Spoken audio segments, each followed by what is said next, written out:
Hey, Mr. Donnie, I finished up doing the inspection over there at the in-laws house, and I took a look at the dentist office as well.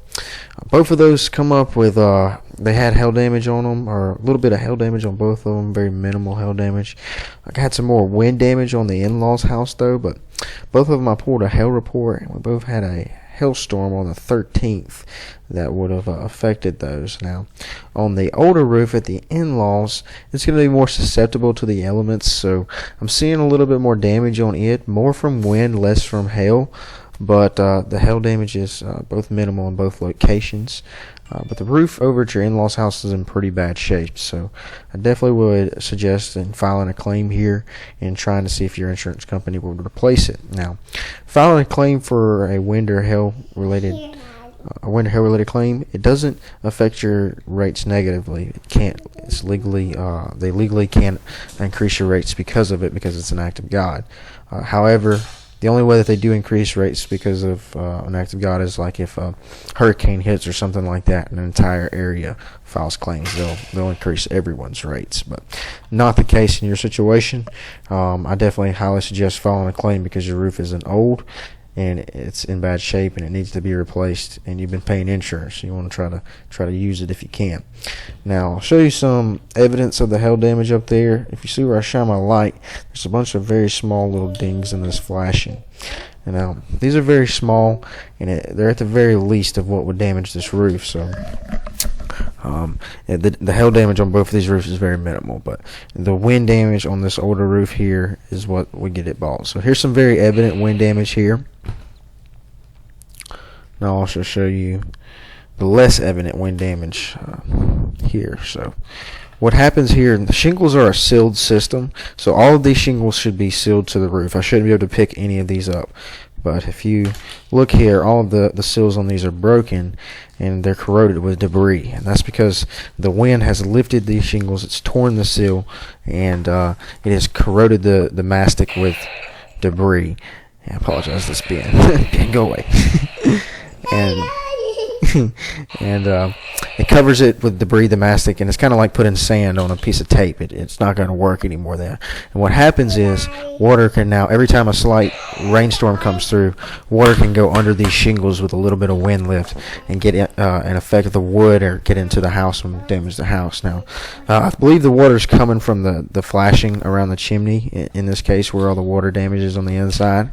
But I have a good idea that we're going to find some rotten wood below this wind damage, because I'll show you what's going on here.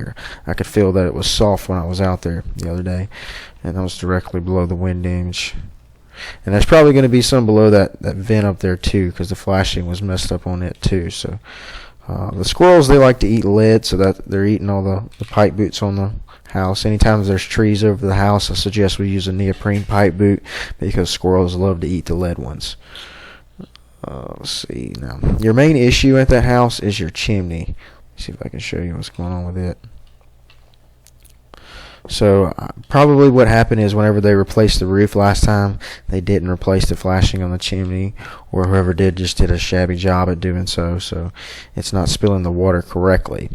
So it needs to be replaced, as well as the decking around it is rotten as well. It's leaking down into the house. So one problem with this flashing is that all of this caulking right here, it shouldn't be here. There should be like an alleyway for the water to travel right here in between the shingles there. But it's just kind of a shabby job with the flashing. See how lifted it is here? Water can just fly directly up under there and get trapped right there. It's all rusted out. But the good thing is most insurance policies have coverage for code upgrades, so we could hold your insurance company responsible for paying for all of the flashings on the roof. And I'll show you the code that would require that. It says that any existing flashings, edgings, and vents or similar devices part of the roof assembly shall be replaced when rusted, deteriorated, or damaged. So these are both deteriorated, damaged, and rusted. Rusted, obviously. Damaged, probably because they will be bent and mangled during the removal process, and deteriorated because they're well past their life expectancy of 35 years. So that's the case of the flashings there. So all those need to be replaced. That would probably solve your leak issue. Now, I can't just do the flashing replacement in this case because the roof is so old, it's in such bad shape that if I try to do a repair at this point, I would most certainly damage the shingles around it. Now, it would probably be possible, but it just really wouldn't be worth it. The roof is nearly gone, and it needs to be replaced, and certainly the shingles around the repair would be damaged to a point that they can't be restored to the previous condition. So with the damage that you have, your insurance company would determine that the roof is unrepairable, and they would have to replace the full slopes anywhere that there is any damage. So you have damage in each direction, so they would have to replace the full roof. Also, some insurance companies would cover the water damage you have on the inside. Some require a storm-created opening to be up there, so like a missing shingles or something like that, for them to cover the water damage on the inside. But I think like State Farm is one that has accidental water damage coverage, so like that damage on the inside would be covered in your case. So that's kind of the insurance claim rundown there. Show you a little bit more of the wind. This is a slight hail damage that I'm seeing up on the roof. It's not super extravagant, but it's minimal. It's arguable. The wind damage is less disputable though. So that's the in-laws roof. I definitely suggest going after a insurance claim on this one. I can help you file the claim and everything. I'll show you the dates to file it on. Let's see. You'll want to file a wind and hail claim on the 13th, and I'll meet out there with your adjuster, share my measurements, share my ladder with them, help them out in every way I can, and do my best to get it paid for you.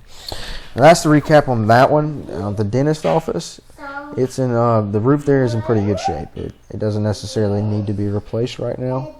However, if you were wanting to pursue seeing if your insurance company would replace it because of the hailstorm, I wouldn't advocate against doing that. If it was my roof and the hailstorm had hit it and it was halfway through its life, I would definitely file a claim to see what would happen.